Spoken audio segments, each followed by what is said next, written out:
mia attività è nata 20 anni fa, quando ho completato il percorso di studi in agraria, dapprima nelle superiori e poi all'università.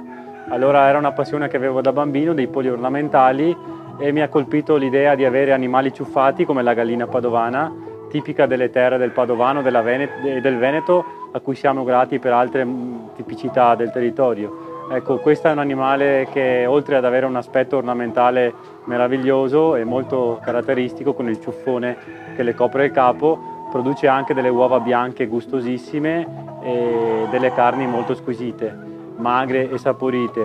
Oltretutto è un animale che viene usato anche come pet, come animale proprio da compagnia, perché ha un carattere molto docile, si affeziona alle persone, al proprietario, e riesce a creare un legame, un feeling che si protrae per tutta la vita dell'animale. L'attività consiste nel selezionare questi animali, fare un lavoro non solo di selezione ma anche di diffusione di questa razza, quindi proporre e promulgare questa razza nel territorio italiano e anche all'estero, per farne conoscere le caratteristiche e per fare in modo che venga apprezzata e conosciuta a moltissimi appassionati. Ecco, io riesco ad allevare questi animali in purezza, divisi per colorazione, e quindi riprodurli, scegliere gli animali migliori con le caratteristiche che rispondano allo standard italiano delle razze, quindi della gallina padovana, ecco, che ricordiamo è una razza pure italiana, anche se proveniente originariamente dalla Polonia, quindi dal nord Europa.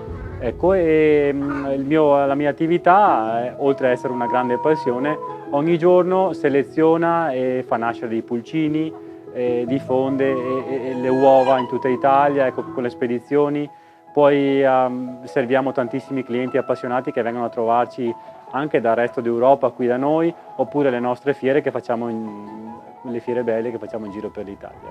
Vabbè, la differenza più lampante è il ciuffo che le copre il capo, e questo sorge, si chiama ernia craniale, è una protuberanza del capo ossea che sostituisce la cresta e che originariamente è nata per proteggere l'animale dai rigori invernali, dal freddo che era tipico dei paesi del nord Europa. Ecco.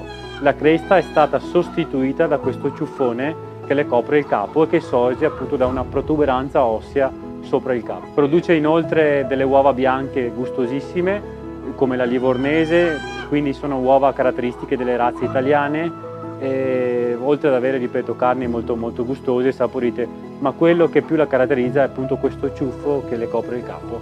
Abbiamo in purezza 8 colorazioni, noi le alleviamo distinte per colorazione. Ecco. Allora, io ci ho lavorato molto da 20 anni a questa parte, ma non solo per il pericolo di estinzione, ma anche perché era un animale pochissimo conosciuto. Ecco, ce l'avevano in pochi, l'Istituto Agrario di Padova faceva un gran lavoro per riproporre questa razza, ma io ho preso la palla al balzo, ho detto, vista la passione, visto un animale così meraviglioso, ho detto perché non riusciamo a diffonderlo all'interno del panorama nazionale e anche all'estero. 20 anni fa, credetemi, si parlava poco di questa razza, si parlava di polli da carne, polli da uova, ma di razze pure non si parlava. Ecco. Io ho dato il mio piccolo e umile contributo a favore di questa razza nel diffonderla e nel pubblicizzarla come merita, insomma. Con questo tipo di lavoro si porta avanti un grande patrimonio genetico di un tempo che ora stava scomparendo. Il patrimonio, ora si parla molto di biodiversità, di diffusione delle razze, ma questo è possibile perché ci sono allevatori custodi che riescono a preservare e a perpetuare il materiale genetico nel tempo. Ecco, questo è un lavoro molto importante che ci dà grandissime soddisfazioni, ma che riesce a traghettare questo materiale genetico e quindi questi animali nelle generazioni. Senza gli appassionati, gli allevatori custodi, questi animali andrebbero estinti perché, diciamo, a livello commerciale avrebbero molto meno interesse dei polli da carne e dei polli da uova. Perché? Perché ci impiegano 6 mesi, 7 mesi per diventare adulti, perché la produzione di uova è sì buona, di circa 200 uova l'anno, ma non può mai arrivare come ai numeri dei polli industriali di circa 300 uova. Per cui, insomma, pur avendo caratteristiche leggermente inferiori rispetto al pianeta dei polli commerciali, ecco, ha molte altre caratteristiche come la bellezza, l'ornamento, le uova di qualità superiore che vengono apprezzate e vengono conosciute. Ma per fare questo lavoro abbiamo bisogno della collaborazione di molti appassionati che ci aiutano a far conoscere alle tantissime persone profane queste caratteristiche. Allora portare avanti un lavoro con gli animali è un'impresa abbastanza ardua, non solo per il discorso di selezione, quindi di conoscenza delle razze, degli standard di razza, conoscenza delle varie tipologie di allevamento, ma soprattutto perché stiamo parlando di animali vivi. L'animale vivo può ammalarsi, può soffrire per il freddo, può soffrire per il caldo, può prendere dei parassiti, per cui sempre più chi alleva deve conoscere la gestione degli animali, ecco, e quindi essere preparati per affrontare gli eventuali imprevisti che possono sopraggiungere. Comunque l'allevamento porta a tantissime soddisfazioni, perché trovare un animale che ti venga a mangiare in mano, trovare un animale che quando arrivi a casa ti venga incontro, insomma sono piccole grandi soddisfazioni che, credetemi, gli appassionati apprezzano e riconoscono pienamente, ecco.